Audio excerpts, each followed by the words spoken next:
Reportedly, a pilot accidentally released something, I wonder what it could be, while still at the airport. The question is, what do you think it is? Welcome back to the High Impact Flicks channel. Don't forget to subscribe, like, share, and leave a comment. I've got more for you in this episode of Insanity, so stay tuned. More time.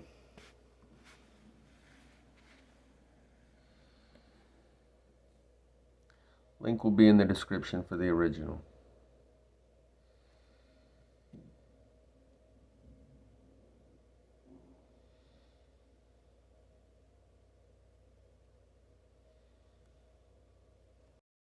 I don't think this was an accident, nor do I think it was system malfunction, because there's multiple redundancies within these systems. It couldn't be just a valve that failed, and there isn't just a single button that the pilot pushes to be able to accidentally push the button.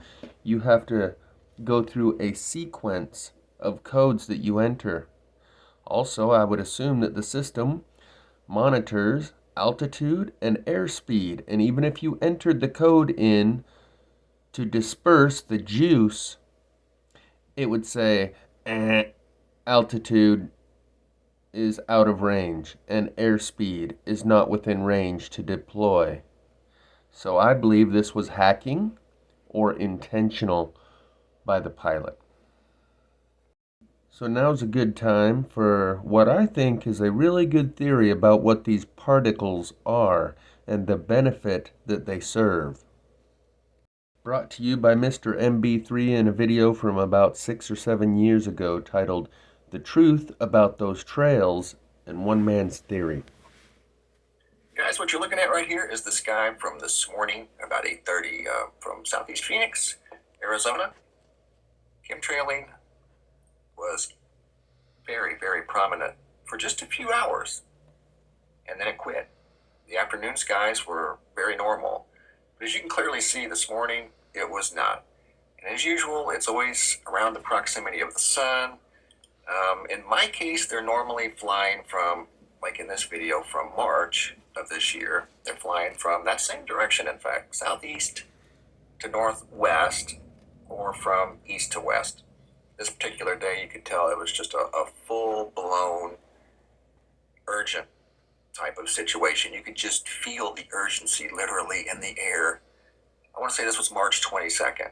And at one time during this video I took, I think there were 18 or 20 different lines right in through here. All I did with the video was convert it into a negative format so that the lines would be black, the sky would be white. So you could have a little different perspective. Here's my theory, and again, it's just a theory, okay? I'm not a scientist. I am a man who's given this a lot of thought, like most of you have, and this is what I've concluded. I think what we're looking at here is an attempt to save Earth's magnetic shields and atmosphere from something in space. I don't think there's necessarily anything wrong with the magnetic fields. I think they're sensing something that they're not used to. Like we noticed an anomaly back on April 23rd. This was in March. I think there was something that was noticed by whoever monitors or has the fine equipment. They noticed a breach in the atmosphere. When they notice a breach, lines, sometimes grids like you see right here, are implemented, probably depending on the severity of the breach. These lines are made up of, and again, this is just a theory. I'm entitled to a theory, just like you are. These lines are made up of these things right here, nanoparticles. This thing is basically a neutralizer. It collects energy, a foreign type of energy that your magnetic shields are not used to. So it needs some help. This thing here is made of aluminum and copper. It's probably somewhere in the neighborhood of 1,000 times smaller than a human hair, so it can be dispersed in an aerosol form. Because you can set these things on the ground, and they're not going to do any good. They have to become airborne. That's what they are. So they're dispersed by airplanes to be airborne. Independently, they're no good. But in a huge assembly of lines, they're apparently working pretty good. And what they're doing, this is a picture from this morning, May 11th. Southeast flying to the northwest in the proximity of the sun. You can see how they're thin. Those lines were just laid as I was driving to the school. 20 minutes later, right here, coming back to the east. See how they've gotten bigger and fanned out? Those are the same lines. They've collected the energy that they're supposed to. And they disperse and fall to the ground. Maybe they don't fall to the ground. I think maybe they do, though. But it just depends on the strength of that given day and where the energy is coming in at. That's where the planes are sent to, and the spraying begins. That's just my theory, and I'm sticking to it. I've thought of every single scenario under the sun, and that's the only one that I can logically speak of. I don't think there's a sinister attack on humanity. I don't think that. That's too much work. They've been doing this for several years now. I just think it's just an old-fashioned attempt like Ben Franklin made back in the 1700s. You know, he invented the old lightning rod that captured the energy before it damaged your home, you know. That was through a grounding process. This is terminally airborne grounds. It takes the energy and disperses it in the atmosphere, and it helps the atmosphere contain it. The source of this energy, well, again, that's a whole nother subject. Personally, I think it's a combination of two things. I'm a believer in the binary star system. I believe we have two suns. We just can't see the second sun. I don't think you can ever see it. I don't think one day we're going to wake up and see two stars in the sky that resemble something from Star Wars. I just don't think that's going to happen. However, I think our sun feels its close approach. And its close approach may be 10 billion, 20 billion miles away, farther. Who knows? But it can still feel it. It can sense it. When it senses it, it changes its energy output from, let's just call it a yellow dwarf. Say all we've ever known, it's got the energy output and the magnetic shields of Earth are used to a yellow dwarf energy output. Well, as the second sun approaches and gets closer, it feels it, changes its energy output to say that of a white dwarf. So the spraying begins, and most of it is right in front of the sun because it changes the output of the sun. Pay attention to your surroundings where you're at, guys. You're going to see an absence of man-made color. Look at car paint. Look at signs on buildings, mainly ones that face east, south, or southwest. You'll notice those signs are bleached. The color is fading rapidly. That's because of an influenced UV light. And I think it's influenced by binary star. UV light, as in ultraviolet. The black sun is purple. What they call black light are purple lights that we call black light. Violet, ultraviolet, I think he's a believer in the black sun. And it's affecting our star in a way that they're trying to deal with it the best way that they can. And I think our magnetic... And in the movie They Live, those glasses that they put on where they could see the aliens are called Hoffman Lenses. Hoffman Lenses are what allow you to see in the ultraviolet spectrum. If this black sun enters and we are experiencing more UV, maybe we will be able to see things because of this new light spectrum that we weren't previously able to see. I've made a couple videos on this subject called Eyes to See in the UV black light spectrum of the age of Aquarius. I'll include those videos linked in the description. They include content from James True and J-Dreamers regarding this and validating that theory. James True says the RGB, red, green, blue spectrum adds all the colors up to create white. And this new light spectrum starts with black and subtracts. Instead of adding the colors together, it's a subtractive process. But he has basically the same theory about this ultraviolet light spectrum that will change our ability to see in different ways. And that might be what the movie They Live was about. It's not about putting on a pair of glasses. It's about when everyone has those glasses put on them because of the new UV spectrum in our atmosphere. And that was represented by the Hoffman lenses, which are ultraviolet glasses. This may also have something to do with the black light street lights that have been appearing all over the country by the thousands with no good explanation. And it definitely has something to do with the song called Purple Sun by Cannons. Link will be in the description for that song. A little Muse message to go with the video. It's affecting our star in a way that they're trying to deal with it the best way that they can. And I think our magnetic shields and our ionosphere sense it from time to time in the form of disturbances, maybe a disconnect. That's what happened here. They don't fully understand the disconnect phenomenon.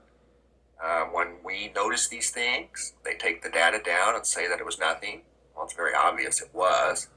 Just because you don't understand it doesn't mean, it's not something that maybe we can't figure out together. But it's just the way it is. That's another reason I'm motivated to build our own magnetic field observatory. It's not that hard, but it's like anything else. It's funds that set us back and keep us from accomplishing these things. I don't like asking for money, guys. I've always done everything on my own. I don't like asking for money. That's not me. It's not who I am. But I definitely feel the urgency that this project does need to be done. If not by me, then by somebody else that has the money to do it. Get motivated and do it. Because the magnetic shields of Earth can tell you a wealth of information. Do you understand that? They can give you a whole wealth of knowledge. It's like a giant set of ears to outer space. And not only that, you can monitor the health of the magnetic shields themselves. If there is a planetary body near Earth or the solar system, those instruments are going to tell you. Do you realize that? They're going to tell you. But back to the chemtrails and the spraying, I think that's what's going on, guys. I do think there is a source of energy that the magnetic shields and the atmosphere in general are just having a hard time dealing with. I think they're spraying nanoparticles in the air that are acting as airborne energy diffusers. They're harnessing this energy. Once they're done harnessing their energy and that form of energy, doing their job, they fan out in a fashion just like I saw this morning, and they disperse. They may fall back down to Earth. I don't know. But they're probably assessing the damage, and they're probably weighing one against the other. I don't know. I have no idea. It's just a theory. But if you went to that Conrad Observatory website that I told you guys to look at last night, there's another wealth of knowledge. Those people are experts in the magnetic field. They've already told us that it's moved 20 degrees since they've been monitoring it, over 170 years. So you can do the math. And you can form a respectable conclusion based off of that.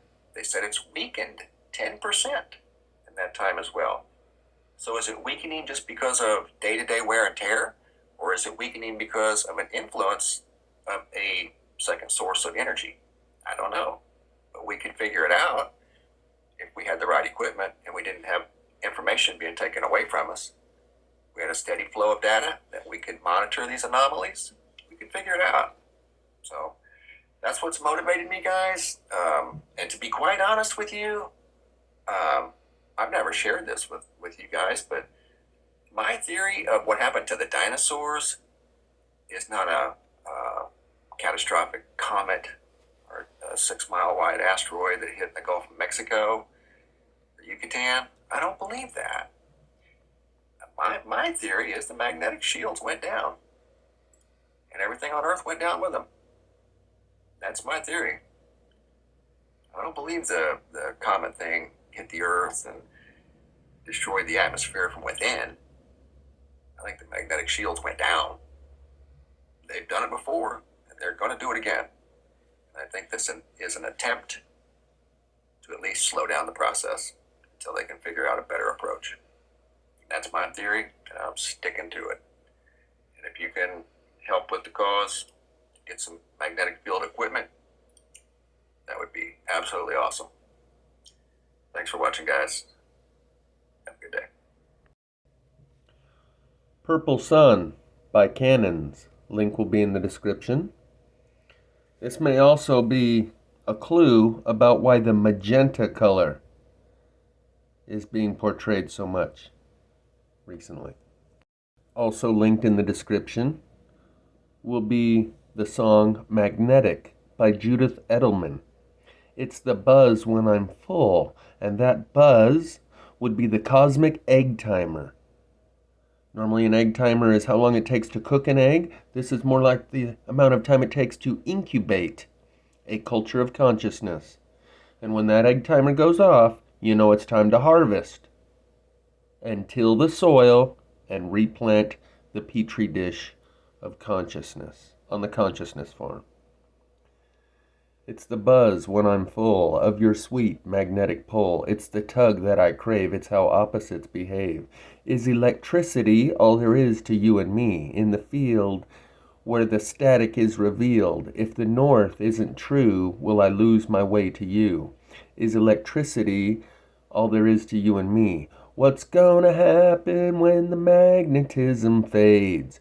Will we burn up on that bright day? Oh yeah, plasma fire. That probably also works into the equation here. Will the aurora borealis give us one last show? You can't leave love to science when you go. It even gave me purple music notes.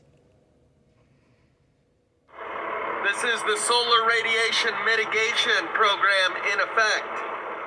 I will include the link in the description by Mr. MB3, where he shows you exactly what these nanoparticles are made of. 50% copper, 50% aluminum, and you notice how it's only in front of the sun, other than these other couple trails that are coming in from that direction. Notice that's what Mr. MB3 also said, that it's almost always only right in front of the sun. It's to protect us from the radiation. Also in the description is the song by Judith Edelman titled Magnetic. What's gonna happen when the magnetism fades? Will we all burn up on that bright day? There's another one getting laid right there. And as you can see, these aren't your average, ordinary, everyday trails. These are super duper thick, as if to protect from an extra hole in the magnetic field. Like that's what Mr. MB3 said. On days in certain areas, you're going to have a penetration of the magnetic field, and that's the days and the areas when they spray the hardest.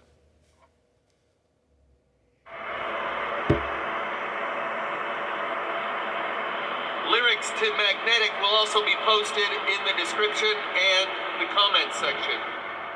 Listen to the song, it's beautiful.